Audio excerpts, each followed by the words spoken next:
e era natação e corrida só, né?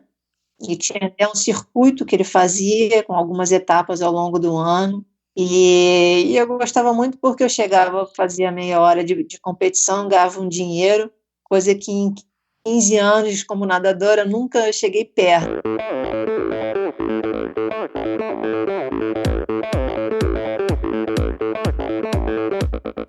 Olá pessoal, aqui é o Bernardinho. Olá amigos, eu sou a Fernanda Maciel. Aqui quem fala é o Tony Canaã. Olá, eu sou Djalma Madruga. Eu sou Ana Polegatti.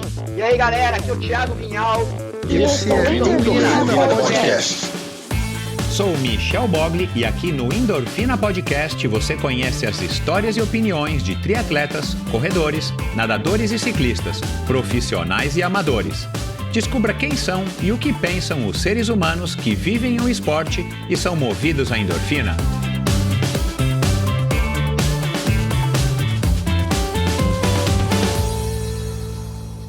Olá, seja bem-vindo a outro episódio do Endorfina Podcast. Esse e todos os episódios são editados pela produtora Pulsante.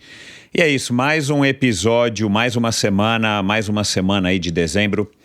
Mais um episódio aí rumo ao final desse ano bizarro e um episódio sensacional, um episódio que já fazia tempo que eu estava para gravar também. Eu tenho falado isso bastante aqui, esse ano aí de pandemia acabou atrapalhando todo mundo, a mim, claro, inclusive. E muitos dos convidados que eu queria ter gravado antes eu acabei não conseguindo me organizar e também surgem convidados a cada momento, enfim. Mas finalmente deu certo, finalmente foi um papo bacana, um papo bem legal que eu quis fazer com o casal, o Eugênio Ferraro, um amigo meu aí de muitos anos e que acabou casando, né? Eu conheci ele muito antes ainda da Sandra, que acabou casando com ninguém mais, ninguém menos que a Sandra Soldan, uma triatleta olímpica, uma das melhores triatletas aí da sua geração e que depois acabou se tornando médica, enfim, ela vai contar um pouco dessa história.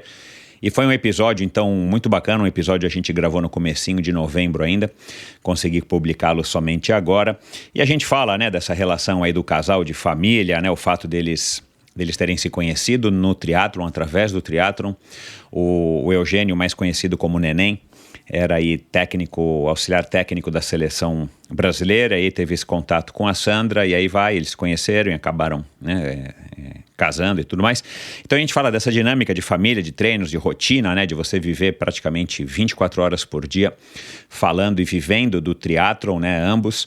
A gente falou dessa parceria, a gente falou, claro, de Olimpíadas, a gente falou da dedicação, falamos aí de filhos, enfim, foi um podcast muito legal, com assuntos aí bem variados e que eu tenho certeza que também vai te inspirar, também vai te trazer aí coisas boas aí, principalmente agora nesse finalzinho de ano. Aliás, todos os episódios do Endorfina, né? Vamos lá. Todos os episódios do Endorfina têm esse propósito, mas agora no final do ano eu fiz uma sequência aí bem variada, como eu já disse aí no começo, né? Começou com a Ana Mesquita, depois veio o Celso Anderson, o episódio da semana passada, e aí agora vai vir esse episódio de hoje aí com a Sandra e com o Neném, depois vem mais 2 episódios ainda nesse mês espetaculares, com histórias bem diferentes, mas com histórias aí de pontos de vista diferentes. Aliás, outro dia conversando com um ouvinte, ele citou aí alguns convidados, não vem ao caso aqui eu me referir, mas ele falou, poxa, eu acho que você não devia ter gravado com o fulano, porque o ciclano, porque... Cara, assim, eu vou fazer aqui um aviso para... Já conversei com ele, já conversei outras vezes também com outros convidados, com outros ouvintes. O objetivo do Endorfina não é fazer com que você aceite, acate, com que você concorde com todas as opiniões aqui emitidas, nem a minha, tampouco as dos ouvintes, mas o que eu quero dar aqui é voz para as pessoas que eu acho que têm histórias para contar, e você sim vai depurar, você vai filtrar, você vai fazer a sua análise, vai decidir se você acha que as opiniões são válidas, não são válidas, que os exemplos são bons, não são bons, enfim, que é um projeto que eu tento dar voz para, como eu disse, né, para as pessoas que eu acho que têm histórias para contar, e aí a gente pode fazer uma análise e pode absorver da maneira que vocês acharem melhor. Mas, enfim, só para lembrar aqui que eu acabei conversando esses dias aí com esse ouvinte. Então aqui, eu acho que, claro que todos passam pelo meu critério primeiro, e meu critério acaba sendo o meu, né? Eu entendo que você, ouvinte, também quer ouvir um determinado tipo de conteúdo. Então, dentro aí do meu critério de selecionar os convidados, de receber muitas indicações, aliás, se você quer indicar alguém, fique à vontade, porque eu acato aí 90% das sugestões, principalmente se você já é um ouvinte mais assíduo, você sabe, né? Você já sabe qual que é a linha do Endorfina.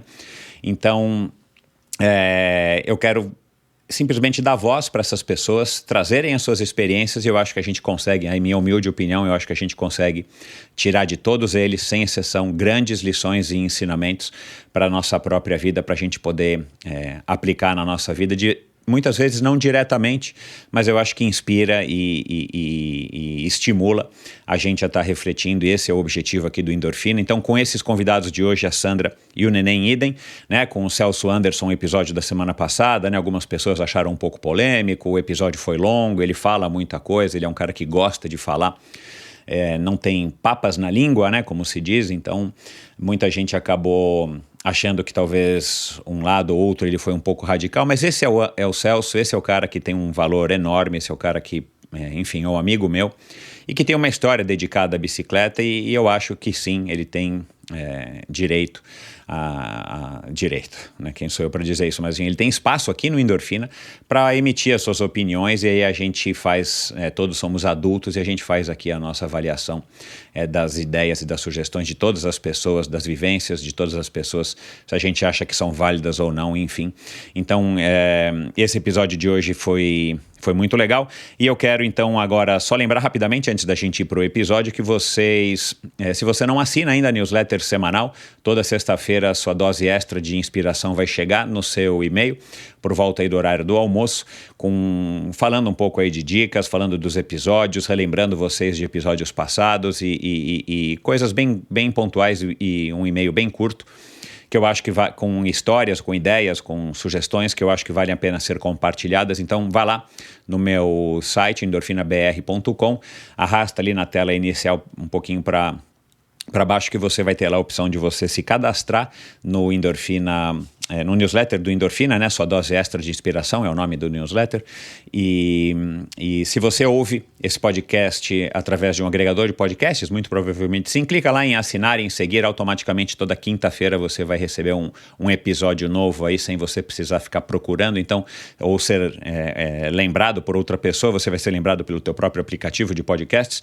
Isso ajuda muito. Se você ouve pela Apple Podcasts, também vai lá, faça lá um review, 2, 3 linhas dizendo o que você acha, e de preferência atribua lá uma quantidade de estrelas. Isso também ajuda o Endorfina, claro, além de você estar ouvindo, espalhando, compartilhando, fazendo postagens no Spotify. Eu já agradeci a todo mundo no newsletter da semana passada, mas aqui eu vou falar publicamente, agradecer a todo mundo aí que publicou e que repostou e que ouviu o Endorfina ao longo de 2020 e que acabou colocando o Endorfina aí nos top 5 da sua lista, da sua retrospectiva do Spotify. Isso me encheu de orgulho. Teve gente aí que eu não esperava enfim, quer dizer, teve gente que ouviu tanto que eu não imaginei que alguém poderia ouvir tantos episódios. Teve um ouvinte que ouviu 170 episódios, ele deve ter começado a ouvir esse ano, ouviu 170 e lá vai pedrada episódios do Endorfina em 2020, então eu quero agradecer a todo mundo aí que de alguma maneira ouviu um episódio ou 180, tanto faz, eu quero agradecer a todos vocês, e a vocês também que resolveram apoiar. Recentemente eu tive aí uma quantidade boa aí de pessoas que resolveram apoiar financeiramente o Endorfina através da plataforma Apoia-se. Como eu venho dizendo isso já faz algum tempo, né? O Endorfina, ele tem custos, o Endorfina eu estou tentando deixá-lo cada vez mais profissional, e eu dependo dos patrocinadores e também dependo sim da sua boa vontade, da sua possibilidade. Se você pode apoiar financeiramente, apoie esse projeto, para mim é uma honra, um orgulho, e de quebra ainda você pode participar de episódios, de futuros episódios, como já participaram, né? Agora do episódio do Celso Anderson na semana passada, muitos ouvintes participaram.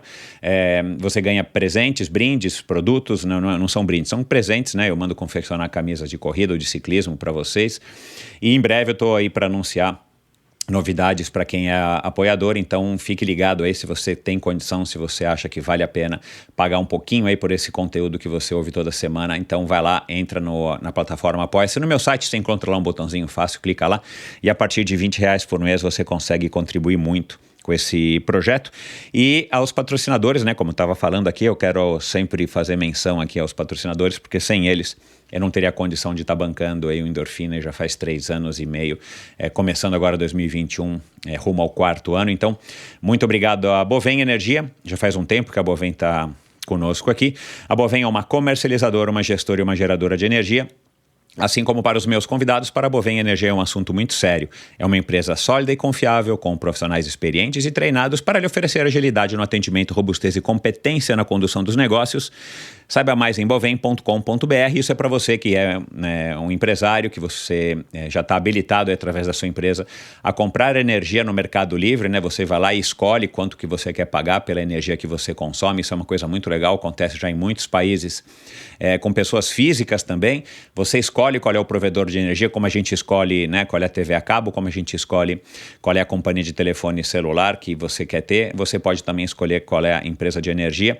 Mas aqui no Brasil ainda é uma atividade, claro, regulamentada, ainda é somente para pessoas jurídicas e a partir de um certo consumo. Então, se você pode comprar energia do Mercado Livre, vai lá, bovem.com.br e passe a seguir a Bovem no Instagram, @Bovem_energia. De energia, a Bovem entende. Esse episódio também é um oferecimento da Sportstar Bike Shop, fundada em 1976, foi a segunda loja do Brasil a adotar o formato bike shop. Há 44 anos, a Sportstar Bike Shop vem buscando as novidades que o mercado da bike oferece e aquelas que você procura. É uma loja multimarcas com foco em você. Portanto, você encontra em uma única loja uma vasta oferta de produtos das melhores marcas. Demonstrando seu comprometimento com a bicicleta, a Sportstar sempre está envolvida com atletas, eventos, projetos e assessorias, e 2021 não foi diferente, porque ela acredita que o mais importante do que oferecer tudo o que você precisa quando o assunto é bicicleta é estar integrado com a comunidade que é apaixonada e que move o mundo das duas rodas. Aliás, né, eu já falei isso aqui recentemente, minha experiência com a Sportstar vem desde a época da primeira edição do Letap, né? Eu participei das primeiras 2 edições do Letap, quando ainda era lá em Cunha. Aliás, o Letap aconteceu agora de novo, recentemente, lá em Campos do Jordão, e sempre foi a melhor possível, porque a Flávia, que é a proprietária, a atual proprietária, e herdeira proprietária da Sportstar, ela está sempre buscando apoiar, criar e achar soluções para incentivar as iniciativas e ações para atender aos ciclistas, né? Então, aliás, a história, né, da Sportstar se mistura com os momentos importantes da história do ciclismo nacional. Ela foi criada por Antônio Fortino, que é o tio da Flávia, e que foi diretor da Caloi também, um dos idealizadores dos saudosos passeios ciclísticos da Primavera, que, para quem não sabe, para quem não se recorda, eles aconteciam anualmente, largando lá do Obelisco em direção à Avenida 23 de Maio. Cara, era um passeio, uma congregação de pessoas apaixonadas pela bicicleta. Eu participei de muitos desses passeios. Cara, uma coisa muito bacana, enfim, dá saudades. E o Antônio também teve participação importante na realização da tradicional 9 de julho, né, que é uma pena que não tenha acontecido mais nos últimos anos. E nessa quarentena a Flávia fez aí uma série de postagens no Instagram, dá uma olhadinha lá no Instagram da Sportstar, contando os fatos importantes da trajetória da loja. Cara, foi uma iniciativa muito legal, dá uma olhadinha lá, eu vou passar aqui qual é o Instagram da Sportstar. A Sportstar é uma loja de referência para todo tipo de ciclista, para você que é um guerreiro de final de semana ou para você que busca o melhor desempenho em uma competição.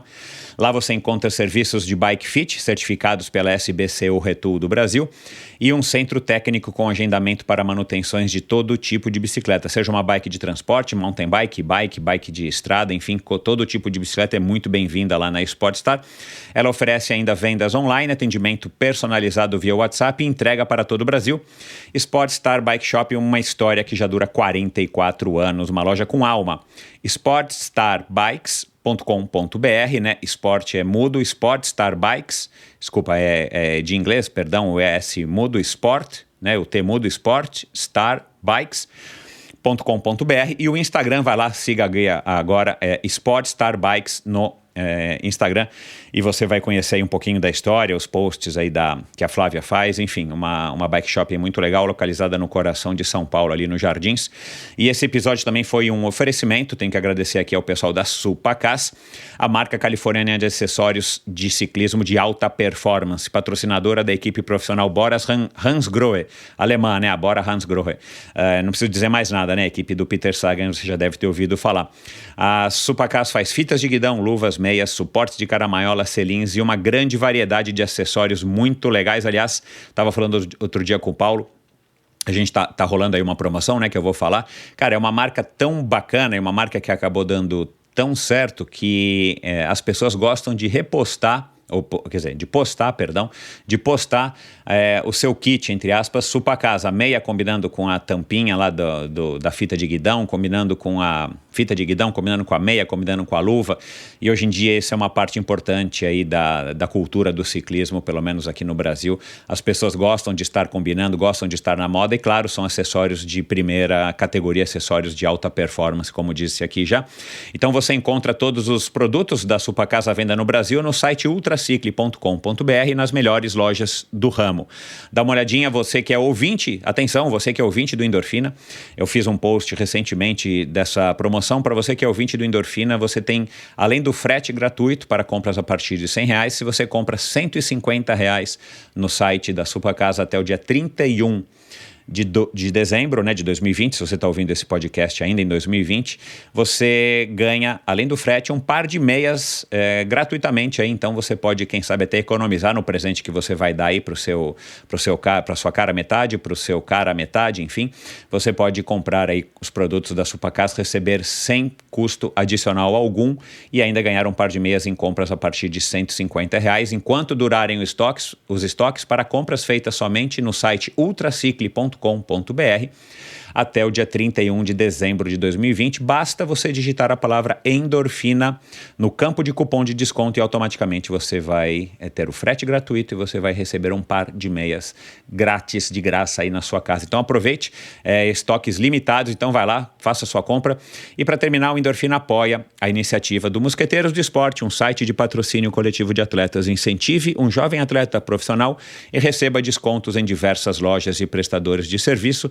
Seja você também a diferença na carreira de um jovem talento. Siga Mosqueteiros do Esporte no Instagram, Mosqueteiros do Esporte no Facebook e vá lá no site mosqueteirosdoesporte.com.br para conhecer um pouco mais dessa iniciativa, escolher o seu atleta e fazer aí uma contribuição, um patrocínio coletivo para ajudar o desenvolvimento desse atleta. Então é isso, pessoal. Vamos lá agora para mais um bate-papo, mais um episódio falando aí de triatlon, um casal do triatlon brasileiro, né? Talvez o casal aí mais famoso do triatlon brasileiro.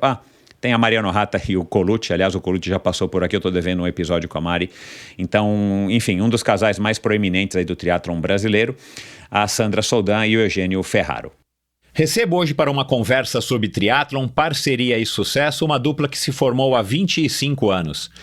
Nesse período, ele se aperfeiçoou no entendimento e estudo da modalidade que ela, naturalmente, possuía vocação. De atleta a treinador de alta performance, ele começou sua carreira lá atrás em 1985, quando o triatlon dava seus primeiros passos no Brasil. Já ela, nadadora desde a infância, foi levada ao triatlon justamente por ele, que já àquela altura havia algo de especial nela. Ambos estavam certos e mal poderiam imaginar que a parceria traria excelentes frutos, inclusive um pequeno ser chamado Lorena. Conosco aqui hoje o professor gaúcho Eugênio Carlos Ferraro Neném, que foi técnico da Seleção Brasileira de Triatlon nos Jogos Pan-Americanos de 2003, técnico da Seleção Brasileira nos Campeonatos Mundiais de 1992, 2002 e 2004, assessor técnico da Seleção Brasileira nos Jogos Olímpicos de 2000 e 2004 e atual conselheiro técnico da Confederação Brasileira de Triatlon. E claro, sempre ao lado dele, conosco também está a estrela do triatlon nacional dos anos 2000, sua esposa, a niteroiense Sandra Soldan, bicampeã brasileira e bicampeã sul-americana de triatlon, 11ª colocada nos Jogos Olímpicos de Sydney 2000, campeã mundial de aquatlon em 2002 e 3ª colocada no ranking da ITU em 2003, a melhor colocação de uma brasileira até hoje. Ufa, e não são nem a metade dos títulos e resultados dessa estrela do triatlon. Mas vamos lá agora para esse bate-papo, sejam muito bem-vindos vocês, casal. Como é que vai, neném? E aí, Michel, tudo bem? Tudo jóia. E você, Sandra, como vai? Tudo ótimo, Michel. Maravilha. Que bom. É um prazer bater esse papo aqui com vocês. Eu já tinha prometido esse papo com o Neném já faz tempo, né? O Neném agenciando aí o contato da Sandra e tal, mas finalmente deu certo. E vamos lá, para começar aqui, só uma curiosidade minha, né? Vocês vão ver que eu tenho bastante curiosidade aqui nas nossas conversas, mas eu, na minha pesquisa, de novo, que eu fiz aqui para para esse bate-papo. Eu descobri aqui algumas coisas e eu queria então já ir direto à minha curiosidade. Sandra, o que você já treinou hoje? Hoje estou devagar. Hoje foi indoor, teve um período de chuva, né? Então tem um rolo em casa, fiz um pouquinho de bike indoor, no rolo mesmo, e aproveitei a academia do prédio e dei uma malhada. Hoje foi bom, amanhã é dia de plantão, eu dou plantão numa clínica de família, e é um dia que fica pouco tempo para malhação, então é um dia que eu tenho que acordar às 4 da manhã, dar uma malhadinha rápida para aguentar o plantão. Uau. E os dias que eu não dou plantão, aí sobra mais tempo para fazer as coisas de casa, dar uma descansada, cuidar da filha, que é fundamental. Claro. Então, hoje em dia, os horários o tempo de treino fica assim, dividido entre a filha, que é o mais importante, tem que dar muita atenção, ainda mais nessa época de pandemia, que as escolas estão fechadas, né? Tá estudando Nossa Senhora, é casa, loucura. Online, uma criança de 7 anos de idade não é mole. Então, a gente tem que inventar e reinventar, porque a filha é única, não tem com quem brincar. Tá duro, tá duro. Tem que ensinar, né? Tem que alfabetizar e trabalhar, ganhar dinheiro e não pode descuidar da saúde, tem que treinar. Vida endorfina, que está na genética, a gente não consegue parar e nem pode parar, né? Por questões de saúde física e mental. Isso aí. Ô Sandra, você, enfim, já tá aí, né, já passou aí dos 45 anos, você foi uma mega atleta, como eu falei aqui no começo, né, e como eu disse, não é nenhuma parte quer dizer, uma pequena parte, né, dos seus títulos e resultados. E você falou uma coisa agora aí que me chama a atenção e é um assunto recorrente aí para muitas das minhas convidadas. Cara, se você que foi uma super atleta, e eu imagino que seu condicionamento físico hoje seja muito acima da média, não é fácil manter uma rotina dessa, né, que você acabou de dizer indiretamente. Você tem que ser mãe, né, esposa, atleta, profissional, você é médica. Qual a tua especialidade, Sandra? Eu sou médica do esporte, não podia ser diferente, né? Ótimo. Enfim, então assim, cara, e ainda ter tempo, sei lá, né, para você descansar, para você fazer outras coisas, enfim. Cara, essa rotina, na nossa rotina, a rotina do século XXI, enfim, é uma rotina muito maluca e dá a impressão que ela cobra de uma maneira até um pouco injusta ou muito injusta, um pouco mais das mulheres, né? Como é que você enxerga isso?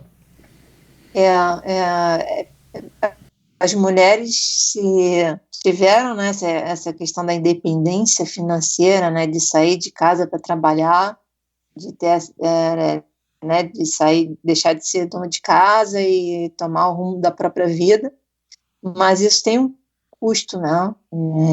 Acaba que ela assumiu o trabalho, tem que sair de casa todo dia para ganhar dinheiro.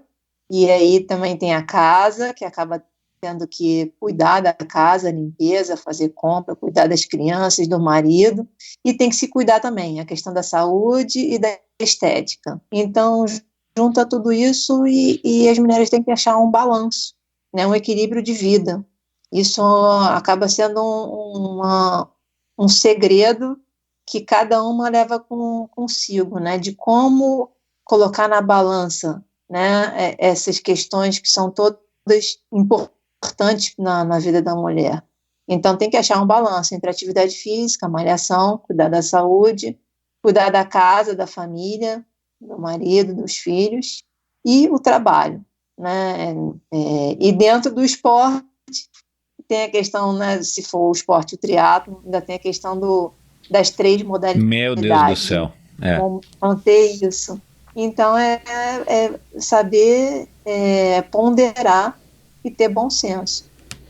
Na sua realidade, você consegue manter, vamos dizer assim, um equilíbrio entre todos esses lados, né, todas essas facetas aí da sua vida, ou você escolhe, ou às vezes você, não por uma escolha voluntária, você acaba tendo que se dedicar uma época a mais ao trabalho, e de repente quando dá, aí você tem que largar um pouquinho, tipo, a Lorena fica mais com o neném, e de repente, enfim, você entendeu?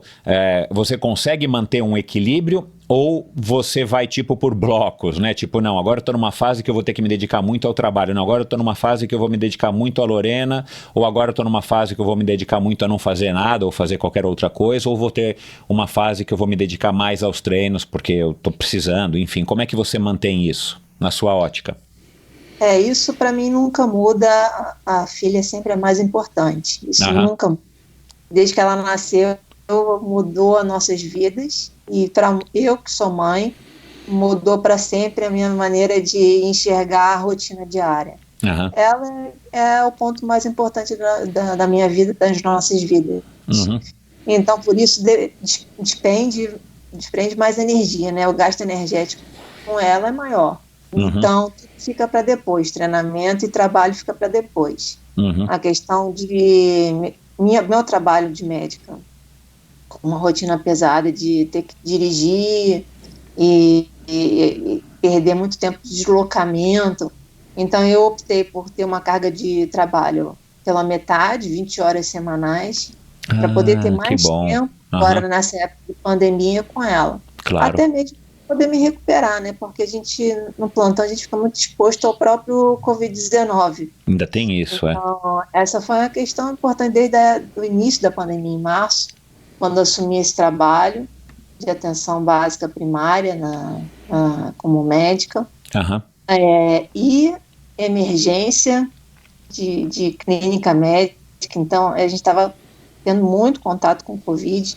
Então, foi assim, até para eu não me infectar e não passar o vírus para a família, eu decidi que seria melhor, o mais importante, depois de cuidar da filha, da Lorena, era descansar, recuperar, né? Deixar o corpo recuperando para poder o sistema imunológico ficar forte. Claro, né? E penso que isso tenha sido um ponto diferencial, porque eu não fiquei doente, não testei positivo em momento nenhum, já tem mais de 6 meses, né? De batalha, de fronte no Covid-19, e tem dado certo. Então, a questão de não trabalhar, não me exceder no trabalho, de não querer ganhar mais dinheiro, poderia dobrar a carga de trabalho, ganhar o dobro do salário.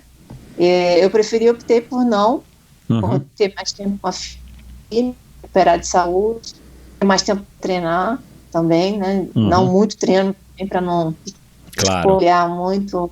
Então, isso, até a questão de intensidade, tempo de treinamento, nesse período de Covid, de pandemia, tem sido um ponto importante, de não sobrecarregar o organismo, questões de trabalho, né? Porque eu tenho tido muito contato realmente com pessoas doentes, e não espalhar, né, para a família e para as pessoas mais próximas a gente. Eu nunca deixei de visitar meus pais, por exemplo, desde o início da pandemia. Uau! São sacrifícios, eu entendo também, concordo com a sua posição, que a gente está tendo que fazer, né? Enfim, quer a gente queira, quer a gente não queira, nós estamos sendo forçados, e parece que tem muita gente que não concorda com esse estilo de enxergar, né, o que a gente está passando, enfim, mas cada um é cada um. Mas bacana, é interessante isso tudo. A tua saúde anda super boa, enfim, mesmo depois de ter se dedicado tanto ao triatlon, Sandra? Está muito boa. A grande vantagem da idade é que a gente fica mais experiente, tem mais sensatez com relação a isso tudo, quanto treinar, quando treinar. Essas questões todas vêm com a idade. Nós somos jovens, com nossos 20 anos de idade, a gente tem muita energia, muito hormônio, mas tem pouco bom senso, né? E agora, aos 30, 40, 50 anos, a cada dezena, a gente vai ficando mais experiente, né? A maturidade traz isso pra gente, e a gente tem que usar a maturidade, né, como se fosse nossa diretriz do dia a dia, né, da nossa rotina. Uhum. Então, para tudo, né, não só treinamento, como trabalho, família, tudo mais. Época de Jogos Pan-Americanos e Olímpicos, não como atleta, mas como médica, na organização dos Jogos aqui do Rio 2016, foram períodos que eu tive que me dedicar muito, principalmente os Jogos do Rio, que foi realmente um desafio muito grande. Eu acho que talvez tenha sido tão grande quanto de Sydney, né, como atleta, na primeiros Jogos Olímpicos do triatlo, eu como atleta, foi um desafio pessoal grande também, de organizar os Jogos Olímpicos aqui no Brasil com tantos problemas, né, que tivemos aqui com várias questões, né? Uhum. Então depois disso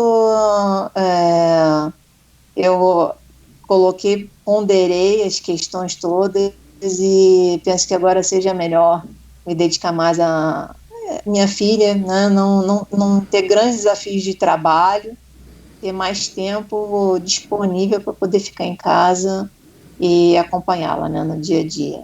Porque a questão de jogos, quando a mulher entra no trabalho, tem que deixar de lado o resto e se dedicar ao trabalho, independente de ser mulher ou não, né? Tem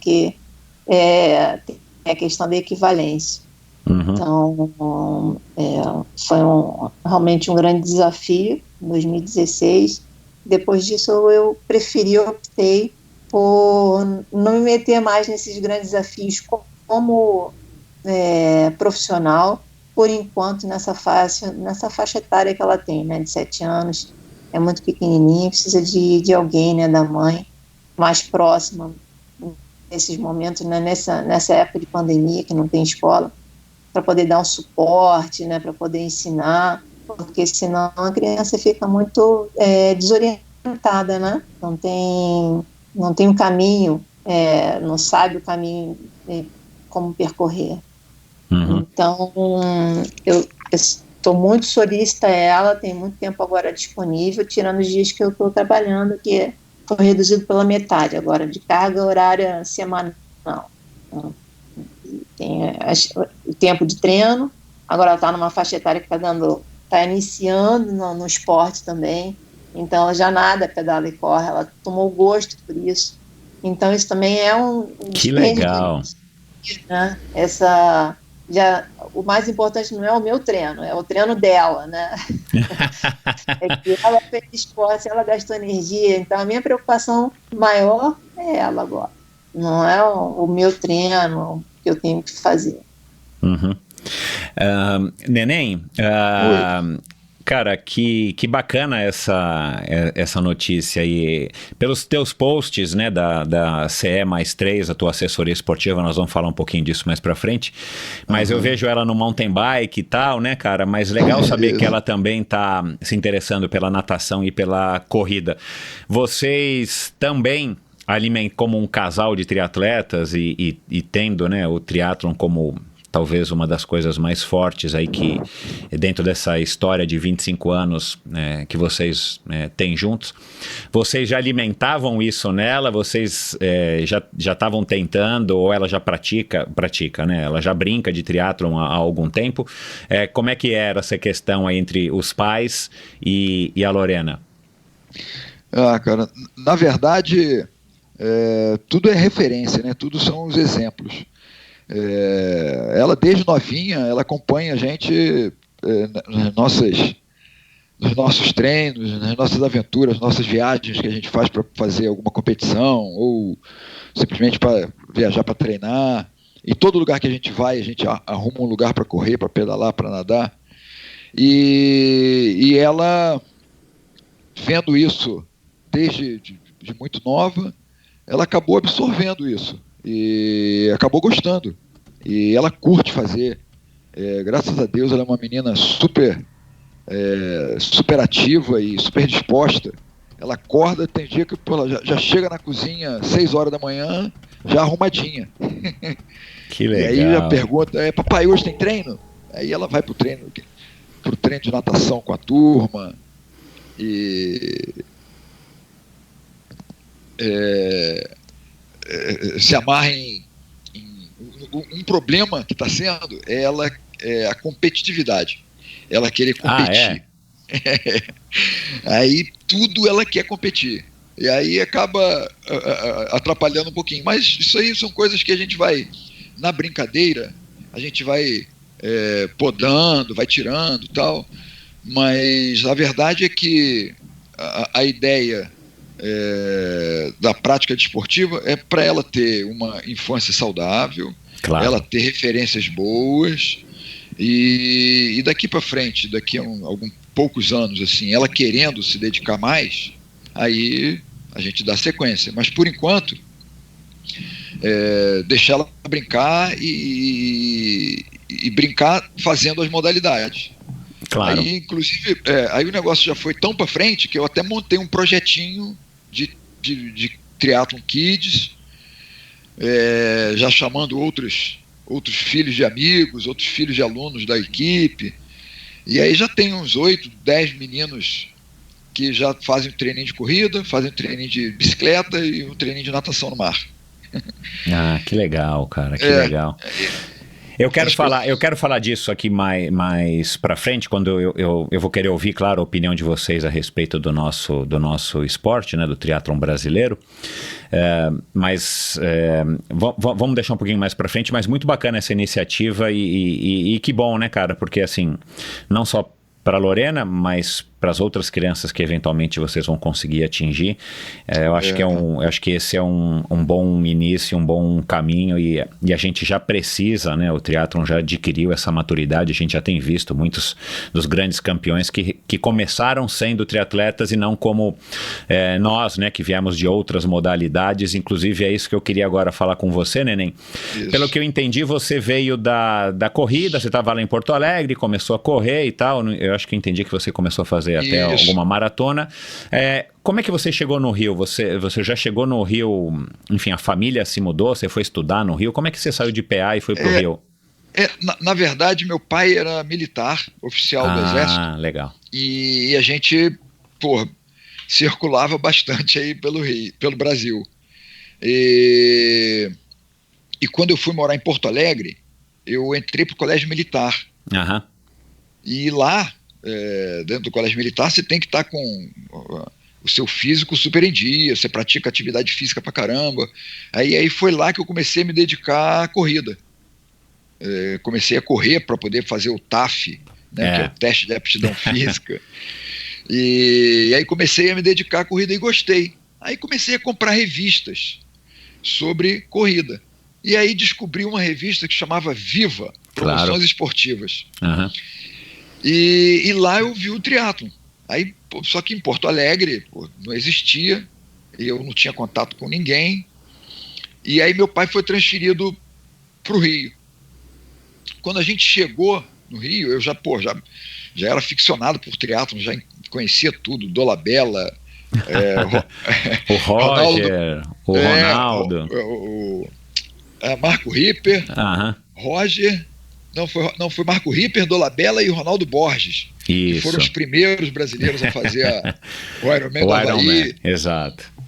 E aí eu, fiquei maravilhado com aquilo. Aí quando eu cheguei no Rio, eu comecei a treinar desesperadamente, igual um doido, em 85.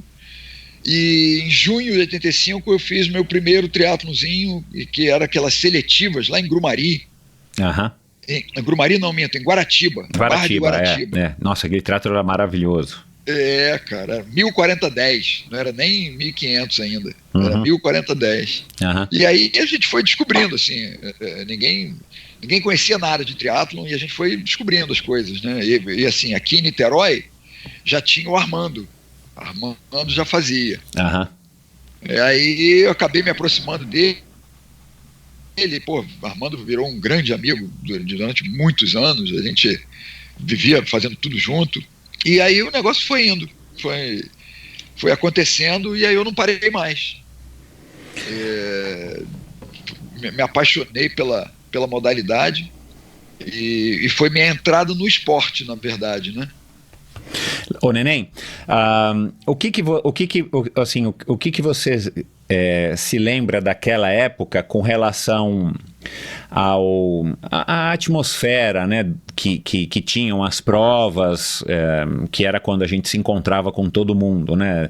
Eventualmente você até conheceu talvez o Barcelos e outras pessoas que por acaso estavam em Niterói treinando, ou mesmo no Rio de Janeiro, mas nas provas era quando a gente ficava sabendo mais das coisas, né? Onde a gente encontrava, Isso. Onde a gente na verdade confraternizava, né? O que você se recorda daquela época assim que mais te dá saudades, assim, um momento saudosista aqui? Ah, cara, era tão legal, as provas assim, era um evento, né? Cada prova era um verdadeiro campeonato brasileiro, né? Todas as feras, né? É verdade, Todas as feras do Brasil inteiro iam para aquela prova, porque tinham poucas provas, e uma coisa, antes que eu esqueça, uma coisa legal assim, era o resultado. Hoje em dia o resultado sai em 5 minutos, né? Já está fixado, né? Antigamente a gente tinha que esperar sair o jornalzinho, que aqui em Niterói não tinha. Eu ia lá no Rio, na Company, que era uma grande rede de lojas, e patrocinava uma turma grande. E aí eu ia lá na Company pegar o jornal, isso um mês depois.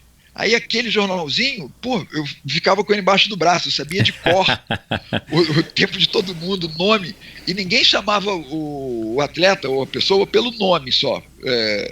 Michel, não, era Michel Bogli. Era nome e sobrenome. Porque a gente lia os resultados de nome e sobrenome, e aí, conhecia pelo nome e sobrenome.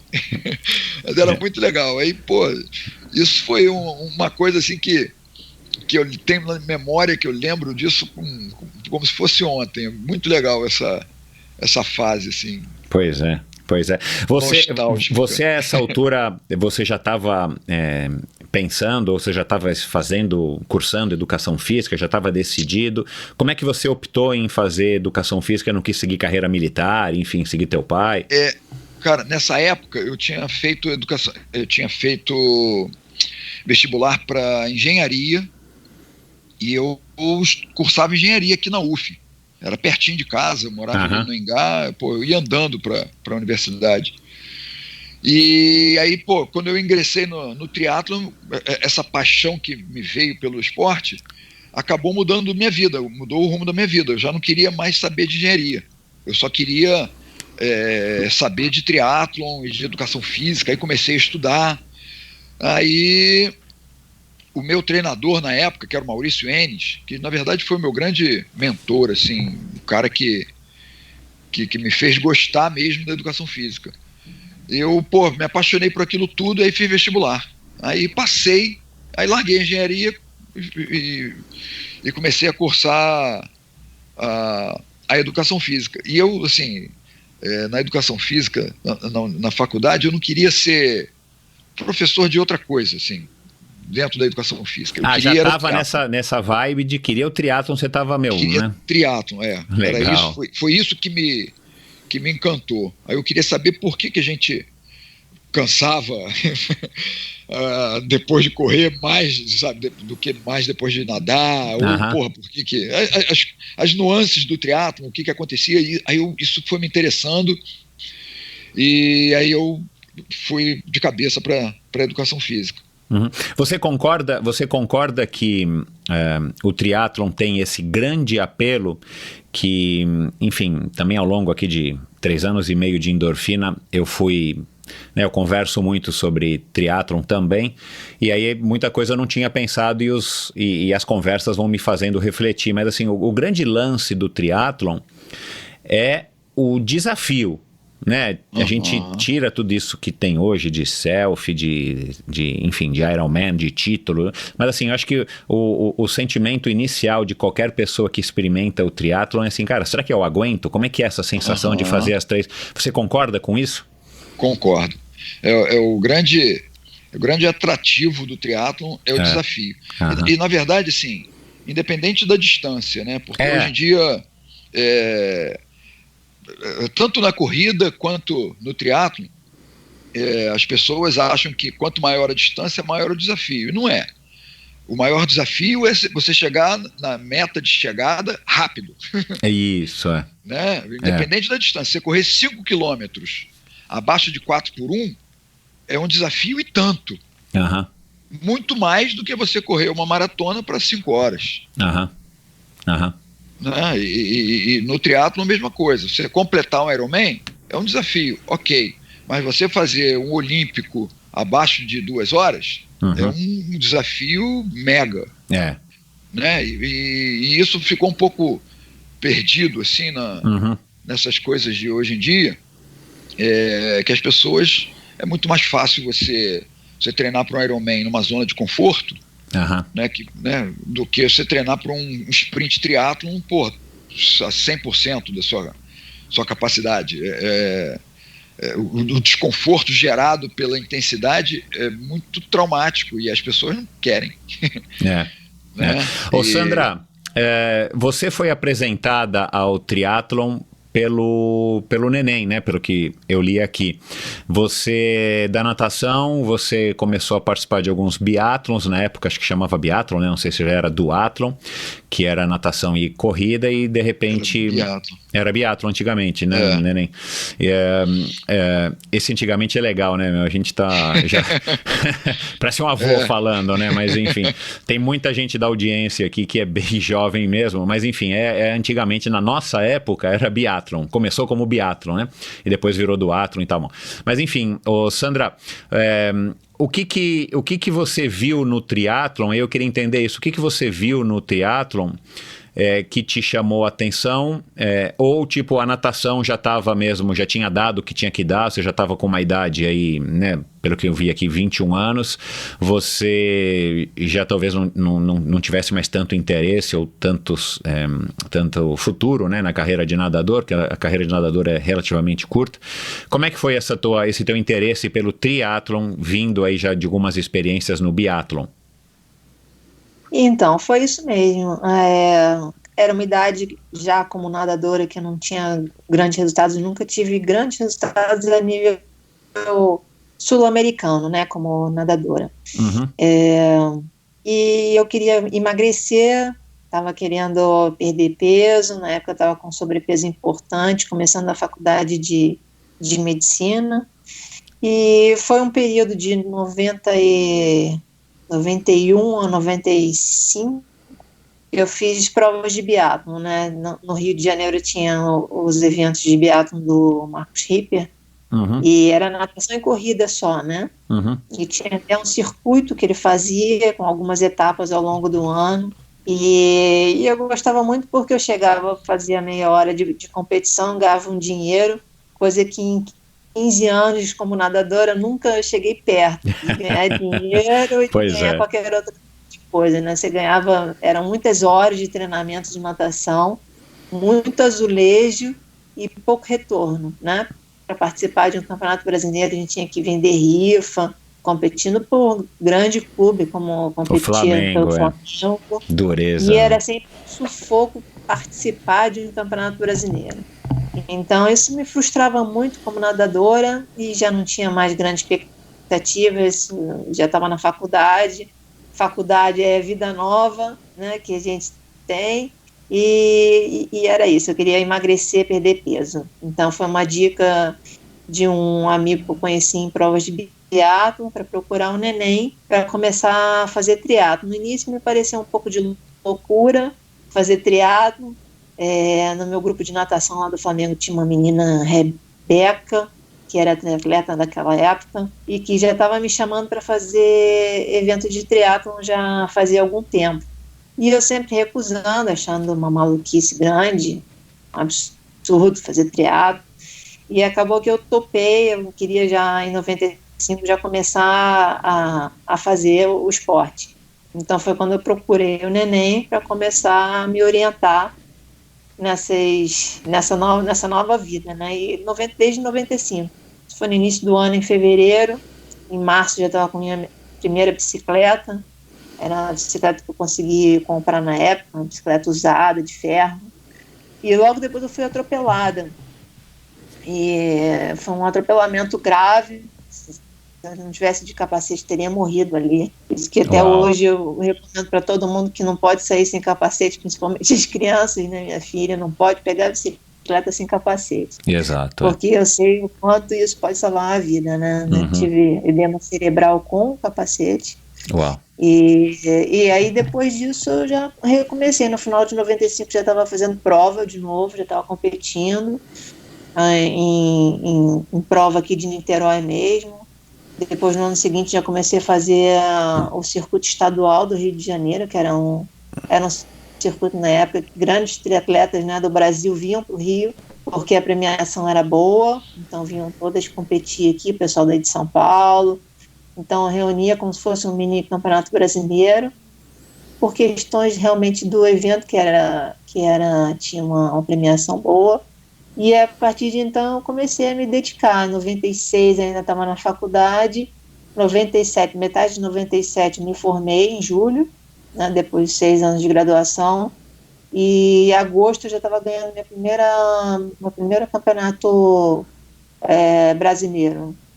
Em agosto eu ganhei o triatlo do Exército, que na época era um evento importante, né, também por questão de premiação. Então, todos os grandes triatletas da época faziam aquela prova, né? A Marcinha Ferreira, a Zezé, a Fernanda, todo mundo fazia a prova. Adriana Piasecki. Adriana, Luciana daqui do Rio, né? Então, todos os triatletas da época faziam a prova e a gente queria estar junto, né? Claro. A gente queria fazer prova de alto nível. Isso sempre foi uma referência. E aí, em 97, eu já ganhei meu primeiro também sul-americano, que foi em Ilhéus, aqui. E aí, 98, início de 98, foi o segundo sul-americano, que foi no Uruguai. E aí foi quando me falaram que eu tinha pontos, que estava ranqueada na ITU, e que dali eu já poderia pensar em participar de Jogos Olímpicos. E daí a gente começou a tomar a decisão, eu e o Neném, de como seria, né, o trabalho dali para frente, de como correr atrás da vaga olímpica. Uma curiosidade aqui, você passou, pelo que eu entendi, mais ou menos uns 2 anos competindo e competindo já com resultado, o triatlon, enquanto você estava terminando a sua graduação na escola de medicina, na faculdade de medicina. Deve ter sido bem puxado, né? Porque, cara, medicina já não é um curso dos mais simples, né?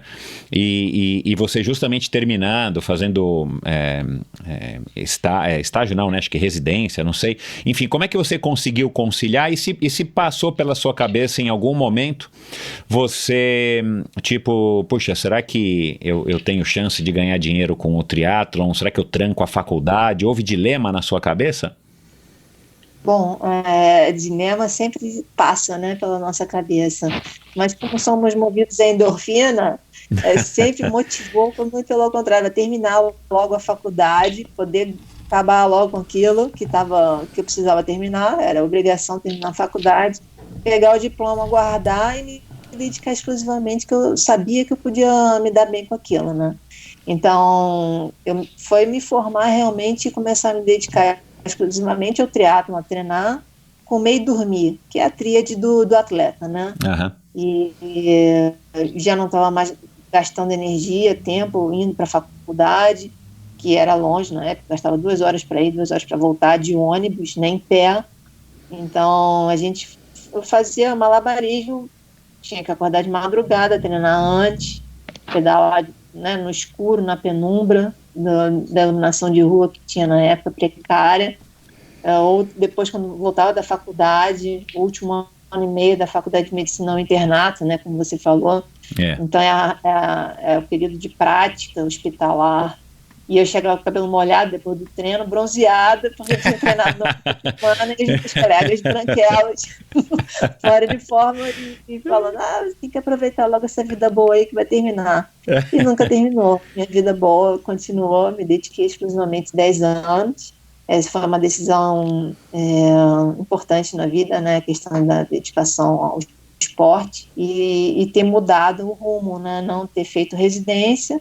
Eu tranquei, fechei, peguei o diploma e resolvi me dedicar ao esporte, né? Foi uma decisão importante, né? Não ter tomado o natural da medicina, que é a residência e depois a ralação, né? Como todos sabem, pegar 2, 3 empregos diferentes e início de carreira médica. E no final das... Pode falar, Neném. Tem nesse processo aí de decisão de vida, né, de carreira, tudo, tem uma passagem muito legal que é com relação à família, né?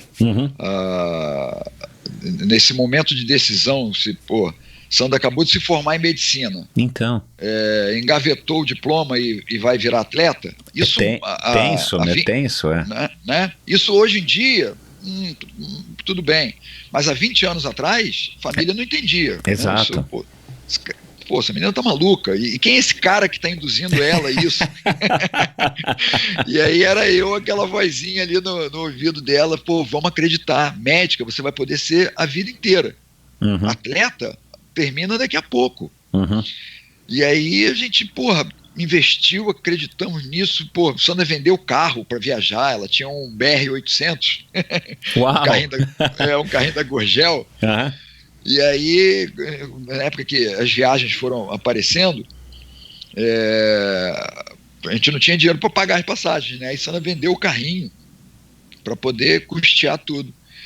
E aí, resumindo, em 2000, Sandra se classifica para a Olimpíada. Aí, foi aquela emoção, aquela coisa bacana, e a gente convenceu os pais dela a irem a Sydney assistir os Jogos Olímpicos. Que legal, cara, que legal. Aí eles foram. Aí finalmente eles viram que você era um genro que valia a pena. Exatamente. Aí quando chegou lá, eles viram a magnitude daquele evento. Eles viram a importância que Sandra tinha na comunidade triatlética e para a comissão toda de triatlon do Brasil. E aí, depois do resultado, né, muito mais. Eu lembro que a gente estava no Opera House depois da prova, tomando um chopp, e todo mundo vindo dar parabéns e tal, e aí os pais junto. E aí o pai de Sandra, que sempre foi um cara fechadão, assim, fala pouco, aí ele falou assim, eu era Carlos Soldan, agora eu sou o pai de Sandra Soldan. Que legal, cara. E aí tudo mudou. Daquele dia em diante, as coisas foram melhor aceitas. Claro. O esporte foi mais tranquilo. Você ficou mais aliviado, né? Eu imagino a situação, eu imagino a cena, cara. Mas que legal. Ô, Sandra, era um sonho teu participar das Olimpíadas, claro, né? A hora que você disse aqui isso que você acabou de contar, tipo, a hora que te disseram que você já poderia tentar somar pontos para integrar as Olimpíadas, claro que aquilo na hora acende uma luzinha, opa, que legal. Mas até então, mesmo quando nadador, adolescente, ou quando você começou a fazer triatlon, era uma coisa que assim, você sempre admirou, e era uma coisa que se te perguntassem, você falava, não, eu gostaria, ou de repente caiu no teu colo essa vamos dizer, essa possibilidade de juntar pontos para tentar se classificar, e aí, claro, você agarrou com unhas e dentes? Não, isso sempre teve em mim. Eu sempre acompanhei desde pequena, desde criança, Jogos Olímpicos. Meu pai assistia, né, não só futebol, mas assistia jogos. E eu junto com ele. Então eu tinha isso na memória desde que eu me lembro de gente acompanhando Jogos Olímpicos. Então isso, a criança crescendo, e eu penso que isso seja importante agora na minha função de mãe, junto com minha filha, desde esse período, quando uma criança está assistindo ali a TV, saber o que colocar, né? Trocar de desenho, mas meu pai não me deixava ver desenho. Eu ficava vendo esporte na televisão junto com ele. Então, isso tudo eu cresci e desenvolvi, né, esse sentimento, né, do espírito olímpico, né, do olimpismo, junto comigo. Então, isso ficou lá na chaminha, a chaminha ficou lá acesa desde o período de infância, passou pela adolescência, com muito estudo, né, ingressar na universidade, e depois eu consegui retomar. Mas os meus anos de dedicação à natação foi acompanhado disso, né?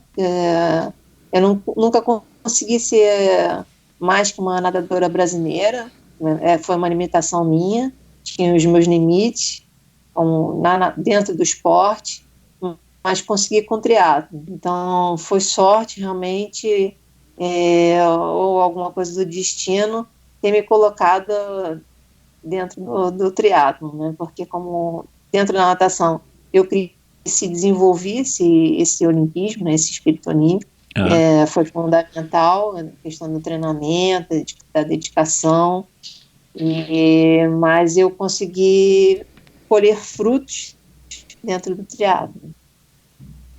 Você, Neném, quanto que né, agora também olhando para trás, engenheiro de obra pronta é fácil, né? É um amigo meu que brinca disso. Mas assim, o quanto que você acha que vocês, como dupla, parceria mesmo, quanto que vocês arriscaram e quanto que vocês enfim, tinham um pouco mais de clareza para investir nesse treinamento, enfim, em todos os sacrifícios, como um casal e como uma dupla, né, treinador e atleta, para tentar essa vaga para os Jogos. Assim, você achava que era um pouco arriscado, que talvez a Sandra não conseguisse, mas vocês resolveram ir atrás? Ou você tinha certeza de que ela conseguiria e ela talvez não? Como é que foi essa dinâmica nesses momentos, uma fase que vocês tiveram que decidir, vamos ou não vamos? Michel, a certeza, ela só veio aos 45 do segundo. Na verdade, a gente foi tentando tudo, assim, um dia de cada vez. A gente não tinha certeza de nada, assim, era tudo muito difícil. Tanto é que Sandra foi das 3 meninas, ela foi a última a conseguir a vaga. Ela saiu para uma viagem, nessa viagem eu nem fui. Foram 45 dias que ela ficou rodando o mundo aí, fazendo provas atrás de pontos, né? Porque naquela época o sistema de pontuação era um pouco diferente de hoje. E ela ia fazendo prova, assim, terminava a prova, arrumava as coisas, mudava de país. Aí na semana seguinte outra prova, fazia a prova, arrumava as coisas, mudava de país. E aí ela entrou das 50 vagas para a Olimpíada, ela entrou em 40 e pouquinho, assim, foi no apagar das luzes, foi bem apertado. Mas era a coisa que a gente mais queria. Assim, era tudo que a gente queria, né? Não era que mais queria, era tudo que a gente queria. Era a classificação olímpica. E isso, assim, acabou dando uma confiança, assim, por tanta dureza que foi o processo, por tão difícil que foi o processo, acabou dando um resultado que, chegou na prova, no dia da prova, assim, na véspera da prova, Sandra estava, assim, na ponta dos cascos, nunca teve tão bem. Porque a gente ficava muito junto, a gente conversava muito, depois de tudo quanto é treino, eu trabalhei muito a cabeça dela, e Sandra, não precisa falar, né, ela tem um poder de concentração muito grande, e dentro desse, quem tem essa capacidade de se concentrar, se você conseguir botar coisas positivas lá dentro, a cabeça dela leva o corpo. E foi isso, sim, mas a gente arriscou tudo, desde o finalzinho de 98, quando confirmou a Olimpíada, e a gente estava ali meio na briga. Falei, vamos embora. Aí passamos 99 e primeiro semestre de 2000, esses 18 meses aí só pensava nisso. Legal. Você, Sandra, teve que se adaptar para esse triatlon olímpico, né, no formato com vácuo, ou para você praticamente isso era o normal, né? Porque da nossa época, né, Neném, era completamente diferente, e teve muita gente que não se adaptou. Eu mesmo, embora eu tenha parado em 97, acho que eu participei de 1 ou 2 provas com vácuo e, enfim, já vi que não era muito para mim, né? Você teve que passar também por um processo de adaptação, Sandra? Pois é, Então, eu acho que eu tive essa felicidade. Quando eu comecei já era um esquema de prova com vácuo, né? Que era o olimpismo, mas tinha a prova de Santos, né? Internacional de Santos, sim. Que era muito importante no calendário de todos os atletas, né? Que você ganhou em 2003, inclusive, né? Foi o grande evento, né? Então, por ser uma prova forte, né? Com referência para todos os atletas, então tinha que treinar o ciclismo, né? Não podia me dedicar só às provas com vácuo, né? Da ITU. Então, o ciclismo também sempre toma um esporte, né? Um treino importante por questões de calendário do Internacional de Santos, né? Que era uma prova muito importante. Uhum. Na verdade, com relação a isso, Michel, o ciclismo de Sandra ela sempre treinou no pelotão, ela sempre treinou na minha roda. Uhum. Aí essa adaptação a provas com vácuo para ela foi natural, que a gente fazia treino pelo menos 2 vezes por semana, a gente ia para a estrada com um pelotão de ciclistas. Uhum. E aí tinha aqueles revezamentos, aquelas coisas, aí isso foi meio fácil assim, para ela. Legal. Essa adaptação do ciclismo com vácuo. Ela teve que depois, enfim, incorporar isso numa estratégia de prova, né? Mas a questão da habilidade de andar na roda, de saber, né? Enfim, se posicionar, de saber enxergar sem virar, né? De saber perceber onde que você está com relação aos outros, realmente isso é importante e legal. Agora, Sandra, o Neném falou aí da tua dedicação, do teu poder de concentração. Você ainda participou dos Jogos de Atenas, né? Você foi campeã mundial em 2002 de aquátlon no México, campeã sul-americano também no Rio em 2002. Você veio aí de um período aí, de outro ciclo olímpico entre Sydney e Atenas.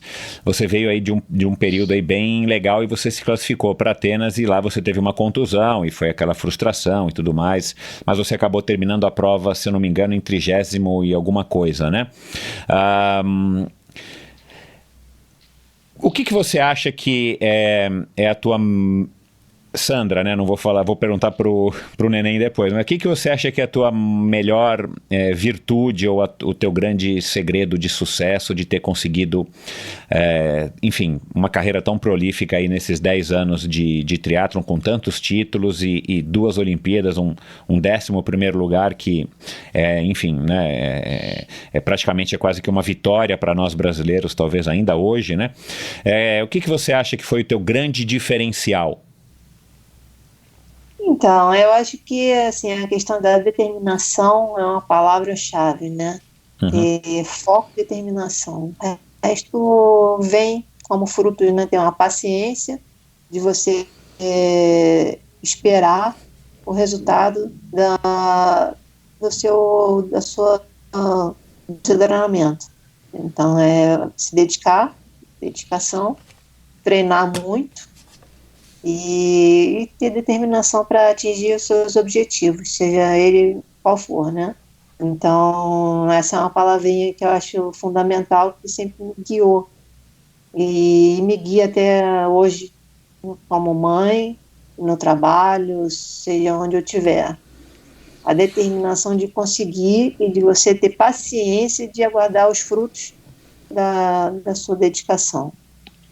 E isso foi uma coisa que você foi aprendendo, enfim, naturalmente, foi aprendendo naturalmente no sentido assim, com o passar dos anos, desde a tua dedicação na natação, dos resultados, dos não resultados, das frustrações, das conquistas, ou você já tinha isso, sei lá, você se identifica que você puxou o teu pai, você puxou a tua mãe, os teus irmãos, não sei se você tem, mas também algum deles tem alguma característica assim. Como é que você acha que você adquiriu isso? Isso tem a questão genética, né? As pessoas nascem já, né, com esse diferencial, né, de ser puxado mais para o esporte, de gostar muito do esporte, e tem a questão da influência do ambiente, né, de como é a criação, né, de ser educado, de você ter o aprendizado, ser introduzido no esporte. Então teve essa questão familiar que foi fundamental. Meus pais sempre acharam fundamental as crianças, eu e os meus irmãos, eu tenho 2 irmãs mais velhas e um irmão mais novo, todos tiveram que nadar até os 10 anos de idade. Isso era ponto sem negociação. Então, acho que isso foi fundamental.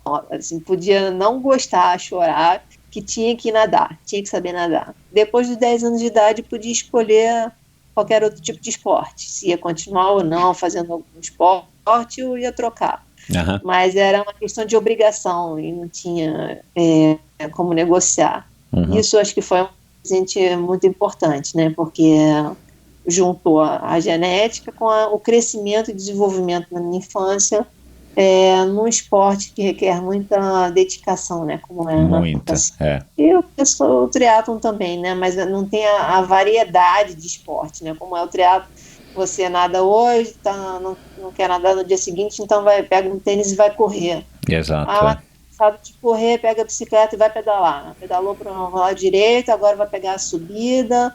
No dia seguinte não quer subida, quer um plano.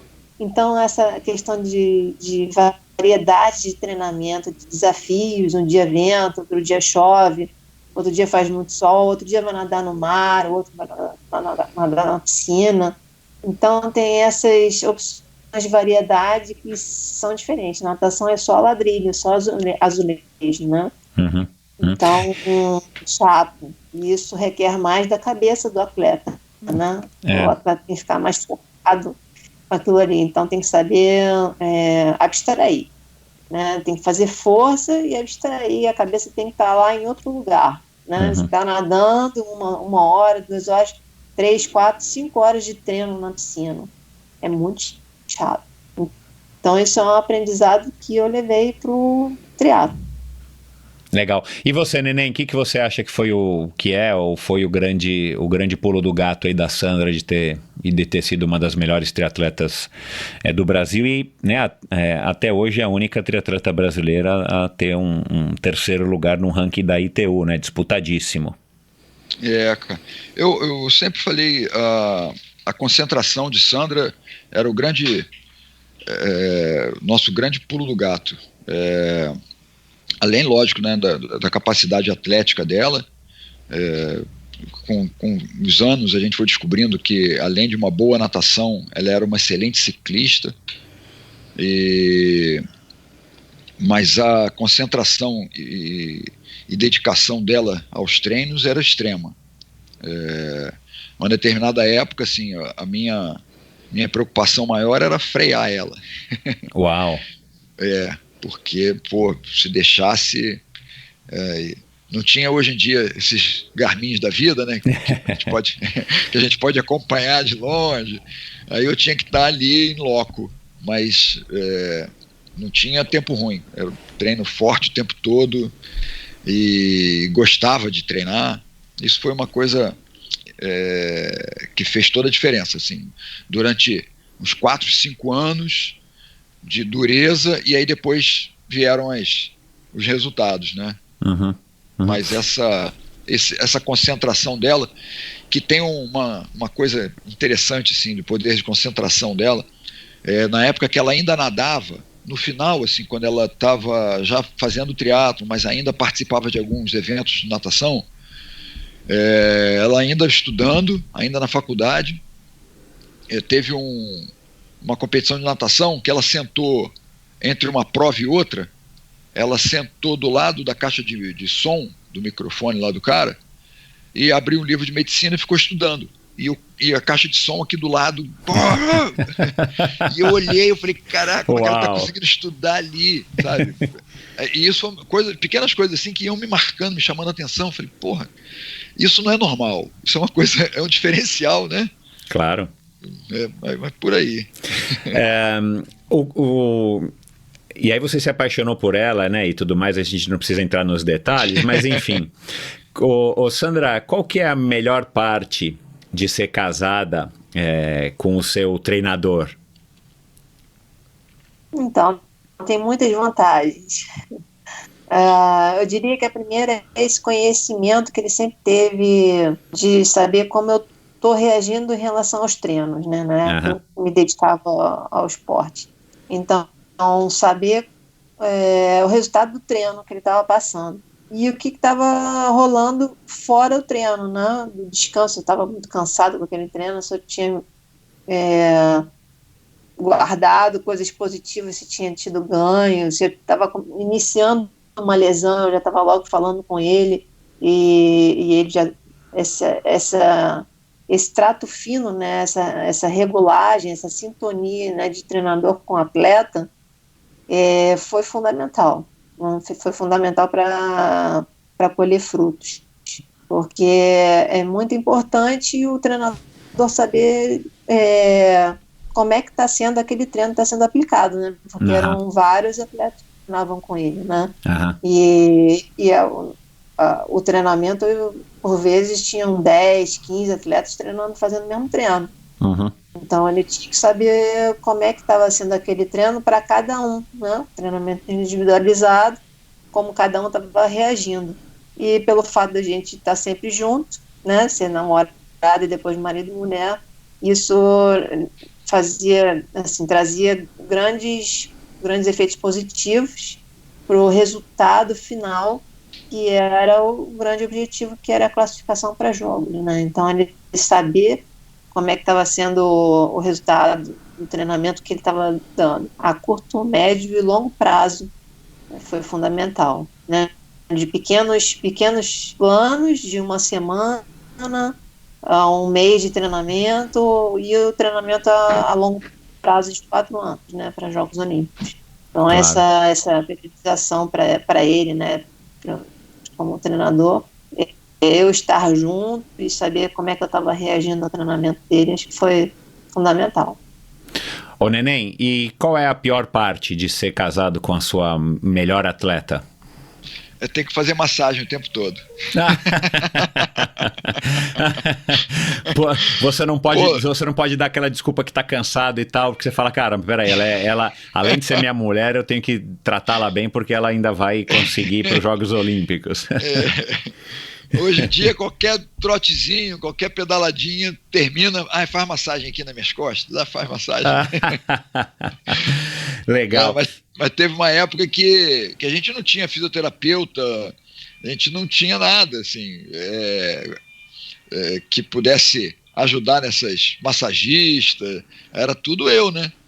Eu que fazia alongamento, eu que fazia massagem, eu que trabalhava o psicológico, eu que fazia... Não tinha comissão técnica. Você era o time interdisciplinar da Sandra, né? Você era. Legal. E Sandra, quando é que foi o momento de jogar a toalha e falar, não, agora eu vou voltar para minha carreira, eu vou iniciar minha carreira, né, na medicina, o triatlon já me deu, foi um momento, teve algum fator marcante, né? Ou foi uma construção, e como é que foi esse planejamento, se é que houve, a transição? Teve sim, acho que foi uma coisa muito natural. Em 2007, o corpo já estava muito cansado de muita competição, muito treino de alta intensidade, né, que eram as provas olímpicas exigiam. Então foram 10 anos de muita dedicação a treinamento e competição, muitas viagens, essas competições de alto nível. Cheguei a fazer 5 finais de semana seguidos de competição de circuito mundial com Jogos Pan-Americanos.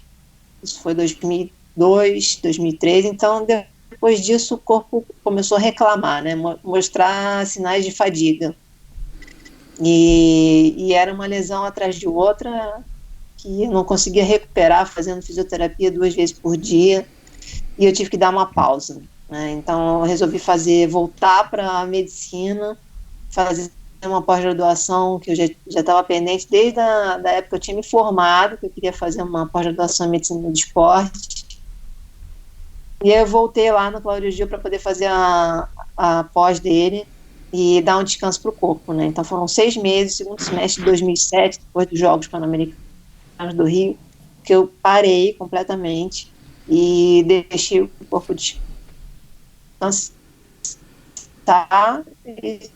e voltei. Foi daí que foi uma coisa natural. Quando eu retomei os treinos, eu retomei mais para longa distância, com bem menos intensidade, né, mais rodagem, e aí o corpo foi adaptando. Foi daí que eu resolvi que o triatlon olímpico já era passado, que não dava mais, que o corpo já estava muito cansado, né, daquela rotina pesada de treinamento e competição. E aí eu fui para longa distância. E que tipo de prova que a gente está falando? Você chegou a participar de Ironman? Era só meio Ironman? Longa distância para mim sempre foi meio Ironman. Ironman eu cheguei a fazer 2 provas, mas eu acho muito cansativo. Eu sempre fui de muita intensidade, né? Uhum. Então sempre gostei de provas curtas e intensas. Uhum. E essa mudança para mim sempre foi complicada, de fazer muitas horas de rodagem. Então eu sempre gostei da meia distância, né? Do meio Ironman. Uhum. A distância o longa distância da ITO é um pouco mais curto, né, do que o meio Ironman da marca Ironman. Uhum. Então varia essa prova aí de 3, 4 horas, 5 horas de provas, eu achei assim o ideal para mim, para competir para esse período de transição, né, assim, deixar no passado a distância olímpica e me dedicar mais à longa distância, né. Então foi o corpo que pediu isso, né. Já não aguentava mais, já mostrava sinais de fadiga, então eu tive que dar uma pausa, realmente parar de fazer tudo, 6 meses, só cabeça, né, treinamento mental. Uhum. Voltei a estudar, e aí depois eu voltei aos poucos à longa distância, que foi para mim bem natural. Uhum. Mas aí você já, depois dessa pós-graduação, você já começou a trabalhar e estava conciliando com a tua carreira como triatleta nas provas de longa distância? Ou você ainda permaneceu exclusivamente se dedicando ao triatlon para depois sim largar profissionalmente o esporte para se dedicar à sua carreira? Não, eu já estava trabalhando. Em 2007 mesmo, eu já assumi o cargo de controle de doping na Confederação Brasileira de Esportes Aquáticos, né, na CBDA, que era um cargo que na época era bem importante nesse mundo de antidoping, né, do controle de doping, e na época tinha um escândalo de doping na natação, que era da Rebeca Guzmão, que saía nas manchetes de jornal. A natação na época estava com tarja preta, estava suja e estava envolvida com escândalos diários no jornal. Então, na época, eu entrei a pedido do De Rose, né, por intermédio do Cláudio Gil, para assumir esse cargo. Eu fiquei 10 anos na CBDA fazendo controle de doping. Então, depois disso, deu uma acalmada na tempestade que foi dessa época, e foi uma coisa também natural em questão de trabalho, né, assumir e começar a trabalhar com controle de doping. Então, depois que eu assumi na CBDA, eu acabei indo para Jogos Sul-Americanos, Jogos Pan-Americanos e Olímpicos. Aí inverteu, não como atleta, mas aí como médica de controle de doping. Uhum. Então foi super suave, você não teve aquela síndrome de abstinência, aquela depressão, né, pós-carreira, enfim, agora não tenho mais a adrenalina. Você continuou de alguma maneira competindo e treinando, né, que eu entendi que você nunca largou até hoje, e ao mesmo tempo você foi vendo também uma nova carreira aí se desenvolvendo e ligado ao esporte que é muito mais, talvez muito mais simples, né, porque você continuou naquela adrenalina, só que do lado de fora das piscinas das competições. Sim, isso mesmo, foi isso mesmo, uma coisa bem natural, e acabei fazendo essa transição, né, da distância olímpica para longa distância, e aí contrabalançando e achando um ponto de equilíbrio com o trabalho também, e foi bem natural, nada traumático, nada de falta de abstinência, muito pelo contrário, ótimas lembranças dessa época que a gente competia no triatlon olímpico, né, ótimas, excelentes, das viagens, das competições, que é o que fica na minha memória. Claro. A gente está caminhando aqui para o finalzinho, mas eu queria que você, Neném, me falasse, enfim, desse a sua opinião, também, né, claro, como praticante e treinador de tantas outras pessoas, né, além da Sandra, através da tua assessoria, que já tem 17 anos, né, você me falou, um tempão aí no mercado e continua aí firme e forte. O quanto que você acha que é necessário, a independente, né, seja a Sandra no alto nível, ou uma pessoa que está começando e que vai querer correr os seus 5 quilômetros, os seus primeiros 5 quilômetros e tudo mais, quanto você acha que depende para que essa pessoa consiga os seus objetivos, se a gente puder aí dar uma proporção entre inspiração, né, inspiração, vontade, enfim, determinação e transpiração, né, e a pessoa ter de fato essa dedicação aos treinos, de a pessoa cumprir o que ela tem que cumprir para chegar no objetivo dela. Pô, isso sempre foi um assunto com muitas possibilidades de... Eu brinco que tem um atleta, para chegar a algum lugar, ele tem que ter 3 pontos importantes, assim: dedicação, orientação e um talento. Uhum. A gente já viu muitos atletas com muito talento, mas com pouca orientação, e o cara acaba se perdendo. Uhum. Mas de uma forma geral, para um praticante, para um atleta amador, ele tem que ter mais transpiração do que dedicação, do que talento, né? Talento, eu acredito que o talento ele vai ser decisivo, vai ser importante lá na frente, quando o cara ele começa a entrar em alto rendimento e a diferença lá de colocação do primeiro, do segundo, do terceiro, do quarto,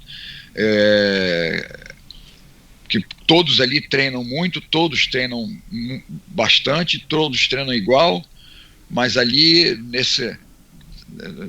nos segundos ali é que o talento individual de cada um faz a diferença. Uhum. Como é que você avalia, Sandra, para a gente encerrar aqui, o nosso triatlon hoje, né? Porque eu tenho a impressão, né, já gravei com todas essas pessoas aí que eu vou citar aqui, só para citar algumas, né? Mas os anos 90, com o Leandro, o Manzana, a ITU, a Fernanda Keller, no Ironman, e depois os anos 2000, com você...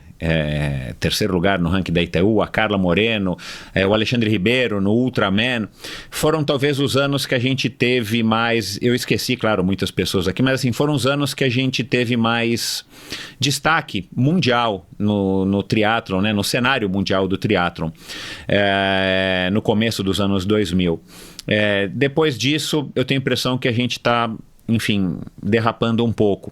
Como é que você avalia o caminhar aí desses últimos 20 anos de triatlon, desde a tua participação nos Jogos de Sydney, que foi a inauguração do triatlon, a estreia do triatlon nas Olimpíadas, até hoje? O que você acha, né, que a gente precisa fazer no futuro, daqui para frente, para que a gente volte a ter uma certa relevância no cenário mundial e, quem sabe, até mais protagonismo?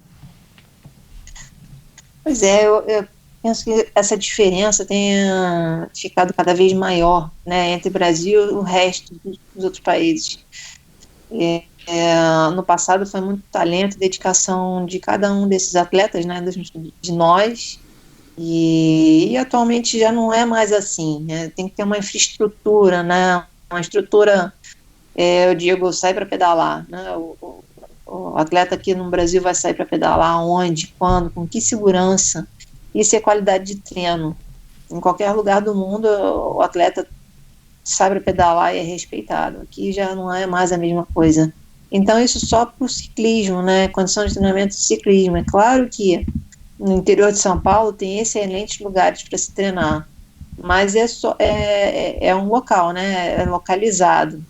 E nas grandes cidades aqui no Rio de Janeiro aqui é muito complicado se treinar ciclismo, né? Com segurança, com qualidade. já não era fácil na minha época, 20 anos atrás. Atualmente é mais complicado ainda, né, esses grandes trânsitos de cidade. E só fugindo para o interior. Então tem essa questão de estrutura de treinamento, né, de piscina, de pista de corrida.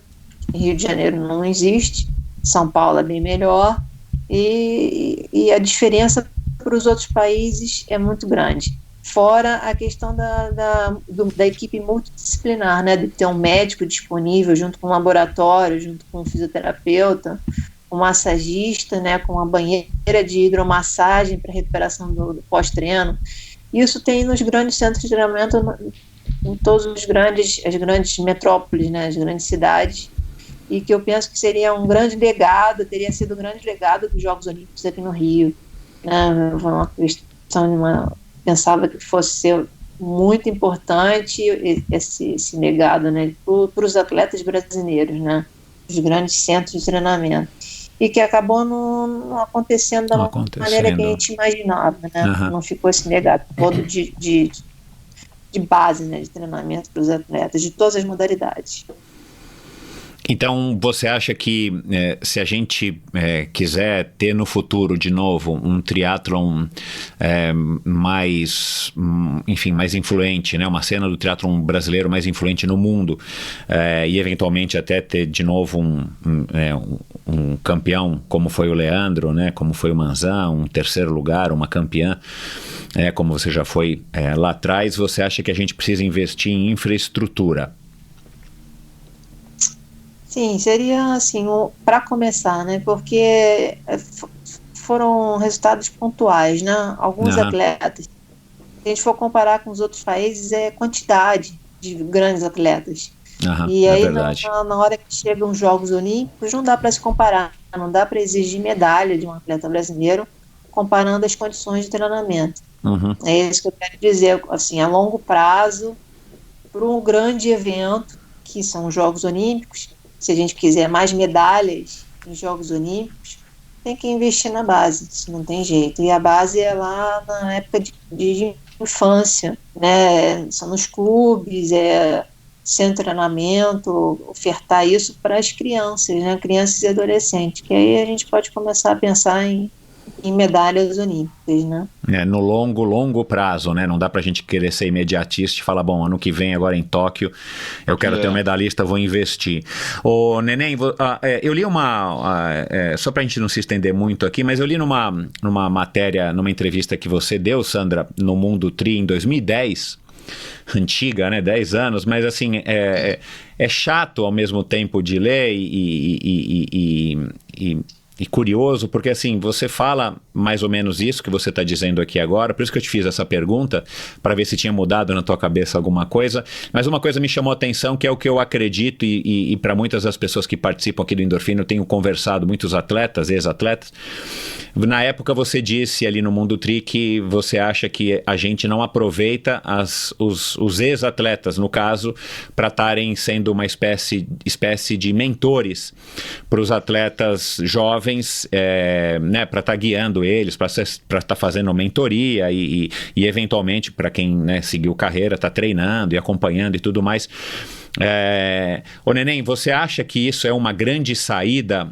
Você acha também, concorda comigo e com a Sandra há 10 anos, que falta isso no nosso esporte, no triatlon, vamos falar, né? Mas eu acho que talvez na natação seja igual, talvez no atletismo seja igual, pelo que eu tenho conversado com ex-corredores aqui profissionais no Endorfina. A gente não usa a prata da casa, que eventualmente conseguiu algum destaque, enfim, como a Sandra falou aqui, em casos pontuais, né? Mas a gente não vê, né, você ou um Leandro ou uma Fernanda Keller, a gente não vê isso, né? Não vemos uma Poliana Okimoto, um Gustavo Borges, trabalhando diretamente com essas federações, com os atletas ou com os clubes, para de alguma maneira estar passando e transmitindo esse conhecimento, que é tão importante também quanto a infraestrutura, quanto tecnologia, né, quanto metodologia de treinamento. Você concorda com isso, Neném?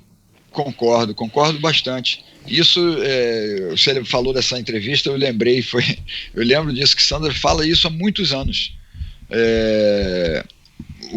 Principalmente no triatlon, né, que era a nossa vivência, os atletas, os ídolos, eles se perdiam e não eram aproveitados.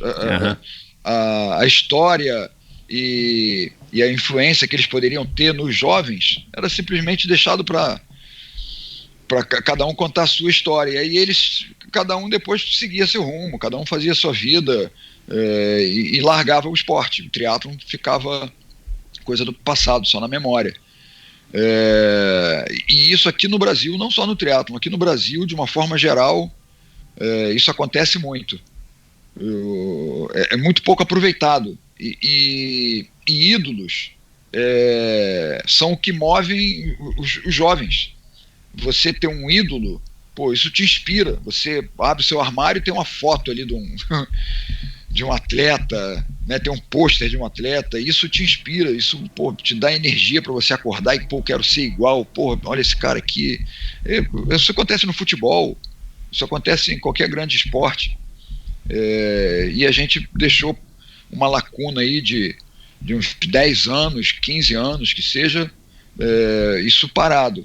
Agora, a CBTRI está retomando essa mentalidade, botou o Armando com o Virgílio, são caras que foram atletas profissionais, caras que viveram o triatlon, que chegaram até onde chegaram por causa do triatlon, como Sandra, como eu, e que amam o triatlon, e eles estão tentando dar uma guinada aí no triatlon nacional. Mas, assim, isso é uma das coisas, são muitas coisas que aconteceu na década passada, né, 90 e 2000, e que agora se perdeu.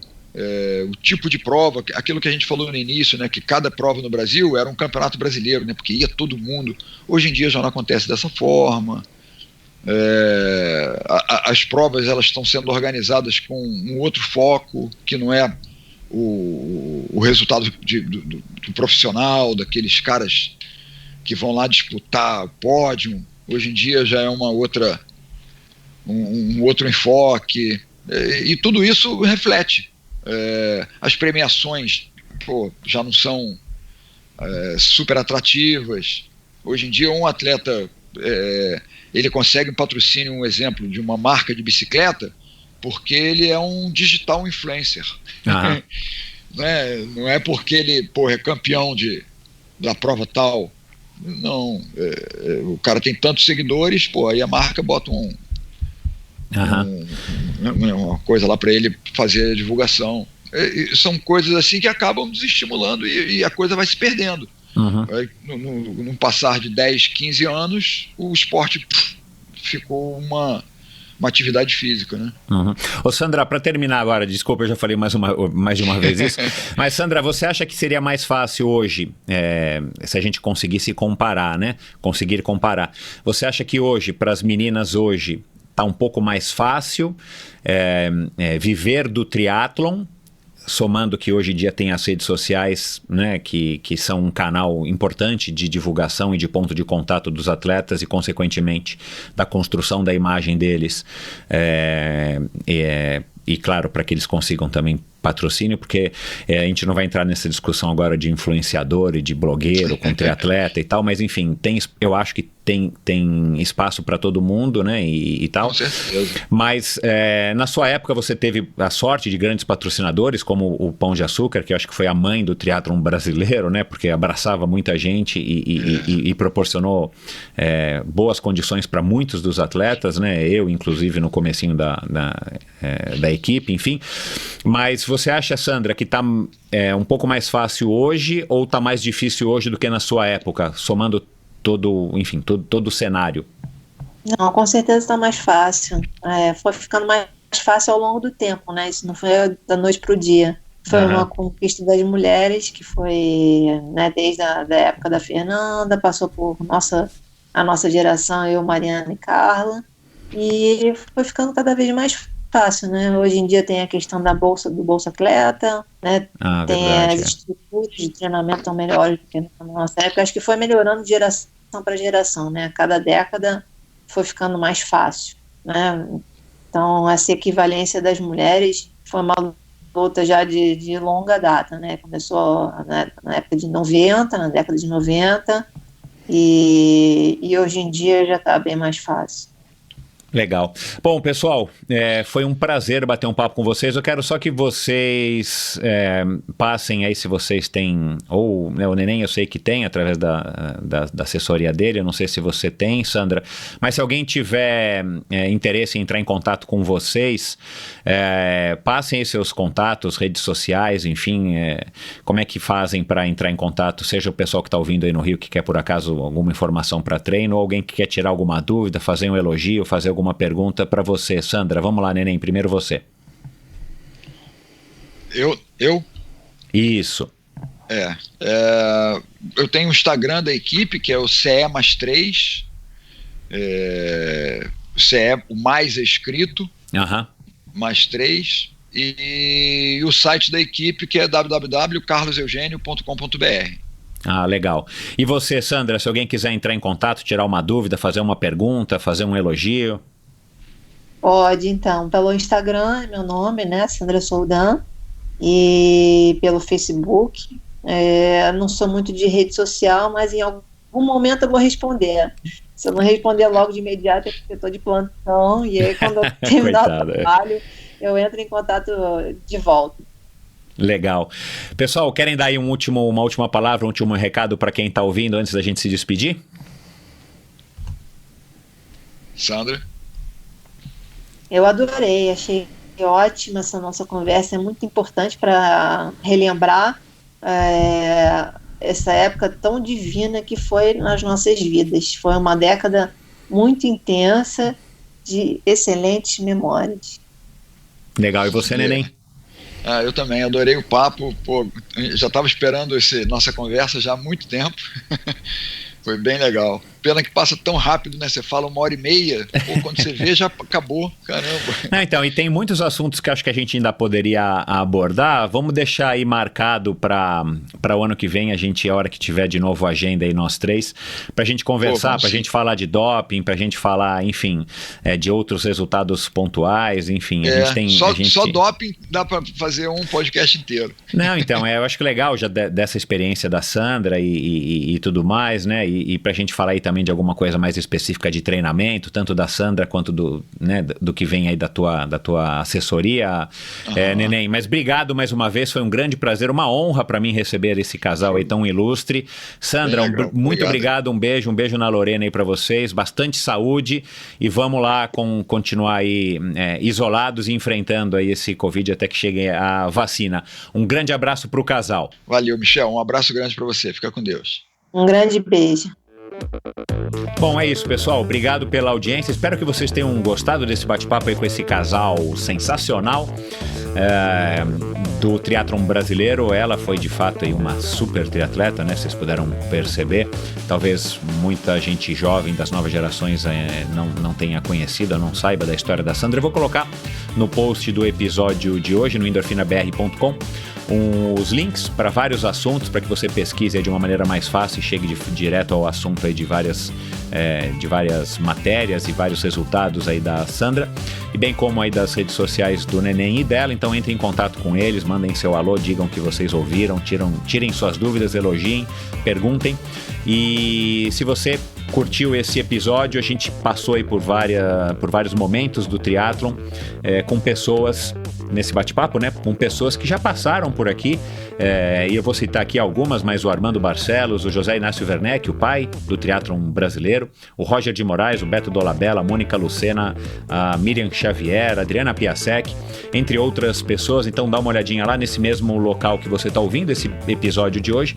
Você pode dar uma vasculhada em todos os episódios lá desde junho de 2017, com muita gente raiz do triatlon, muita gente nova do triatlon e das outras modalidades aí do triatlon, ciclismo, natação, ciclismo e corridas de aventura, médicos, enfim.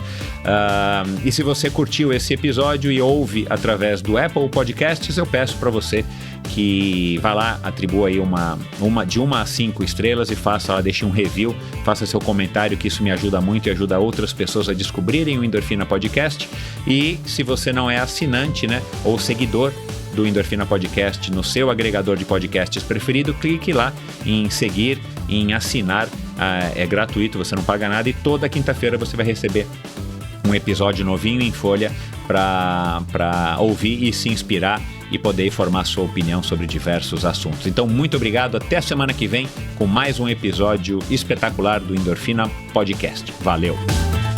Eu tenho que agradecer aqui aos patrocinadores do episódio de hoje, a Sportstar Bike Shop. Fundada em 1976, foi a segunda loja do Brasil a adotar o formato bike shop. Há 44 anos, a Sportstar Bike Shop vem buscando as novidades que o mercado da bike oferece e aquelas que você procura. É uma loja multimarcas com foco em você. Portanto, lá você encontra uma vasta oferta de produtos das melhores marcas. É uma loja referência para todo tipo de ciclista, para você que é um guerreiro de final de semana ou para você que busca o melhor desempenho em uma competição. Lá você encontra serviços de bike fit, certificados pela SBCU Retool do Brasil, e um centro técnico com agendamento para manutenções de todo tipo de bicicleta, seja uma bike de transporte, uma mountain bike, uma e-bike, uma bike de estrada, enfim. A Sportstar oferece vendas online, atendimento personalizado via WhatsApp e entrega para todo o Brasil. Sportstar Bike Shop, uma história que já dura 44 anos, uma loja com alma. Vá lá no site sportstarbikes.com.br e siga no Instagram o perfil @sportstarbikes no Instagram.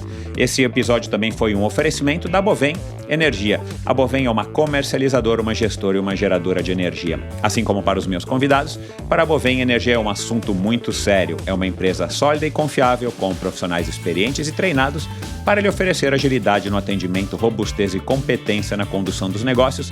Saiba mais em bovem.com.br. De energia, a Bovem entende. E quero agradecer também a Supacaz, a marca californiana de acessórios de ciclismo de alta performance, patrocinadora da equipe profissional de ciclismo Bora Hansgrohe. A Supacaz produz fitas de guidão, luvas, meias, suportes de caramanhola, selins e uma grande variedade de acessórios muito legais. Aliás, uma bomba de pé que é fabulosa, que eu já falei aqui muitas vezes que eu tenho. Encontre os produtos da Supacaz no site ultracicle.com.br e nas melhores lojas do ramo. Aliás, no site ultracicle.com.br você também encontra lá todas as lojas de todo do seu estado, enfim, que revendem os produtos da Supacaz. E para você, ouvinte do Endorfina, a partir de R$150, além do frete gratuito, você recebe um par de meias na sua casa sem custo algum. Na verdade, o custo é bancado aí pelo Paulo, por mim. Utilize a palavra endorfina no campo de cupom de desconto antes de finalizar a sua compra, exclusivamente para você, ouvinte do Endorfina, no site ultracicle.com.br. Válido enquanto durarem os estoques, para compras efetivadas somente até o dia 31 de dezembro de 2020 e para entrega em território nacional. Então aproveite e vai lá, faça sua compra e antecipe aí o seu Natal. Esse e todos os episódios do Endorfina Podcast são editados pela produtora Pulsante. Obrigado por ouvir esse episódio do Endorfina. Acesse o endorfinabr.com, vá no post do episódio de hoje para conhecer um pouco mais sobre o meu convidado e alguns assuntos abordados em nossa conversa. Lá você ainda encontra todos os episódios do Endorfina. Siga o Endorfina BR no Instagram e confira imagens inéditas e inusitadas dos meus convidados. Participe enviando comentários e sugestões. Se você curtiu, colabore assinando o Endorfina no seu agregador de podcasts preferido e compartilhando com seus amigos.